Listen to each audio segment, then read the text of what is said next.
श्री कृष्ण। अगर आपके दिल में भक्ति है, अगर आपके होंठों पर बस एक ही नाम है, जय द्वारकाधीश, तो इस चैनल को अभी सब्सक्राइब करो, क्योंकि यहां हर शब्द श्री कृष्ण की महिमा से भरा है।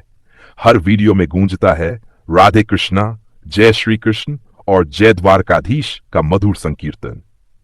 वीडियो को लाइक करो, कमेंट में लिखो जय द्वारकाधीश और अपने सभी कृष्ण भक्त मित्रों के साथ शेयर करना मत भूलना। आइए मिलकर प्रेम, भक्ति और ज्ञान का दीप जलाएं इस जय द्वारकाधीश परिवार के साथ। अनुवाद। श्री भगवानुवाच परम भूया प्रवक्ष्यामि जानाना जानमुत्तमम् यज्जात्वा मुन्यः सर्वे परान् सिद्धिमितो गता। भगवान श्री कृष्ण ने कहा, अब मैं तुमसे फिर परमज्ञान को कहूंगा, जो समस्त ज्ञानों में श्रेष्ठ है। इसे जानकर बहुत से मुनि परम सिद्धि को प्राप्त हुए हैं। इदं जानमुपाश्रित्य मम साधर्म्यमागता सर्गेऽपि नोपजायन्ते प्रलयेन व्यथन्ति च। इस ज्ञान को आश्रय लेकर मेरे स्वरूप को प्राप्त हुए साधक जन्म में उत्पन्न नहीं होते और मृत्यु में विचलित भी नहीं होते। मम योनिर्महदब्रह्म तस्मिन् गर्भं दधाम्यहम् संभव सर्वभूतानां ततो होति भारत।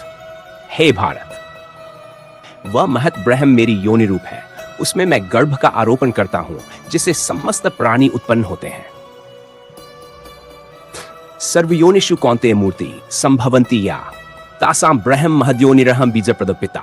हे कुंती पुत्र, जो भी योनियों से उत्पन्न प्राणी होते हैं उनके लिए महत ब्रह्म माता के तुल्य है और मैं बीजदाता पिता हूं। सत्वं रजस्तम इति गुणा प्रकृति संभवा निबध्नन्ति महाबाहो देहे देहिन्मव्यम। हे महाबाहो, सत्व, रज और तम ये प्रकृति से उत्पन्न तीन गुण हैं जो अविनाशी आत्मा को शरीर में बांधते हैं। तत्र सत्वं निर्मलत्वात् प्रकाशकं नाम्यम सुख संगेन बतनाति ज्ञान संगेन चांग। उनमें सत्व गुण निर्मल होने के कारण प्रकाशक और दोषरहित होता है। यह सुख और ज्ञान के संयोग से आत्मा को बांधता है।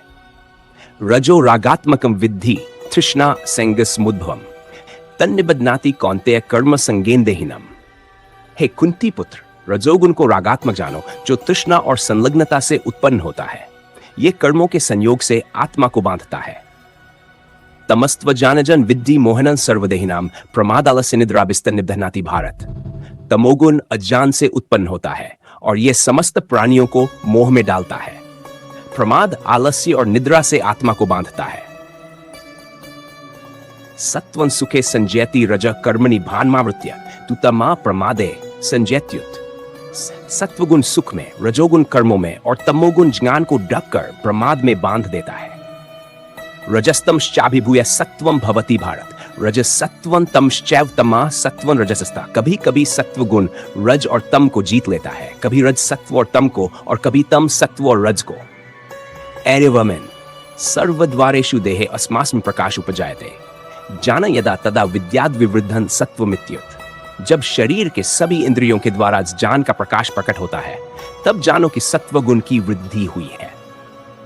लोभ प्रवृत्तिरारंभ कर्मणाम स्पृहा रजस्येतानि जायन्ते विवृद्धे भरतर्षभ। लोभ, कर्मों में प्रवृत्ति, कार्यों का आरंभ, अशांति और इच्छा, ये सब रजोगुण की वृद्धि के लक्षण है। अप्रकाशो अप्रवृत्तिश प्रमादो मोह एव च तमस्येतानि जायन्ते विवृद्धे कुरुनंदन। अंधकार, निष्क्रियता, प्रमाद और मोह ये तमोगुण की वृद्धि के लक्षण हैं। यदा सत्वे प्रवृद्धे तु प्रलयन याति देहभृत तदोतम विदान लोकानमलान प्रतिपद्यते। जब कोई व्यक्ति सत्व गुण में मृत्यु को प्राप्त होता है तब वह श्रेष्ठ लोगों के शुद्ध लोकों को प्राप्त करता है। रजसी प्रलयं गत्वा कर्मं संगिषु जायते तथा प्रलीनस्तमसी मूढ़योनिषु जायते। रजोगुण में मृत्यु होने पर व्यक्ति कर्मशील लोगों के बीच जन्म लेता है और तमोगुण में मृत्यु होने पर मूढ़ योनियों में जन्म लेता है। कर्मण सुकृत स्याहु सात्विकं निर्मलम फलम रजसस्तु फलं दुःखम न जानन् तमस फलम। सात्विक कर्म का फल निर्मल सुख होता है, रजोगुण का फल दुख होता है और तमोगुण का फल अज्ञान होता है। सत्वात् सत्जयते जानन रजसो लोभ एव च प्रमादमो तमसो ज्ञानमेव च। सत्व से ज्ञान उत्पन्न होता है, रजोगुण से लोभ और तमोगुण से प्रमाद, मोह और अज्ञान उत्पन्न होते हैं। ऊर्ध्वं गच्छन्ति सत्वस्था मध्ये तिष्ठन्ति राजसा, जघन्य गुण वृत्तिस्था अधो गच्छन्ति तामसा। सत्व गुण वाले ऊपर देवलोक को जाते हैं, रजोगुण वाले मध्य में मनुष्य लोक रहते हैं और तमोगुण वाले नीचे नरकादि को जाते हैं। नान्यं गुणेभ्यः कर्तारं यदा दृष्टानुपश्यति, गुणेभ्यश्च परम व्यक्ति मद्भावं सोऽधिगच्छति। जब ज्ञानी व्यक्ति गुणों से परे परम तत्व को देखता है और जानता है कि इन गुणों के परे मैं हूं, तब वह मेरी स्थिति को प्राप्त होता है। गुणानेतानतीति त्रीन देहि देहसमुद्भवान, जन्म मृत्यु जरा दुःखैर विमुक्तो मृतमश्नुते। जो देही आत्मा इन तीनों गुणों को पार कर लेता है, वह जन्म मरण जरा दुख से मुक्त होकर अमृतत्व को प्राप्त होता है। कैरलिंग गैस त्रीन गुणानेतानतीतो भवति प्रभो, किमाचार कथन चैतांस्त्रीन गुणानति वर्तते। अर्जुन ने कहा, हे प्रभो, उन लक्षणों को बताइए जिसे जांच हो कि कोई व्यक्ति इन तीन गुणों को पार कर चुका है, उसकी आचरण कैसा होता है। श्री भगवान उवाच त्वस दी त्वस पाई। भगवान बोले, जो न तो सत्वगुण के प्रकाश से, न रजोगुण के कर्मों से और न तमोगुण के मोह से विचलित होता है, जो गुणों की क्रियाओं को देखता है और जानता है कि गुण ही गुणों में कार्य कर रहे हैं, जो सुख दुख में समान रहता है, आत्मस्थित, पत्थर के समान समदर्शी, निंदनीय प्रशंसनीय स्थितियों में समान रहता है, जो मान अपमान में सम रहता है, सखा और शत्रु को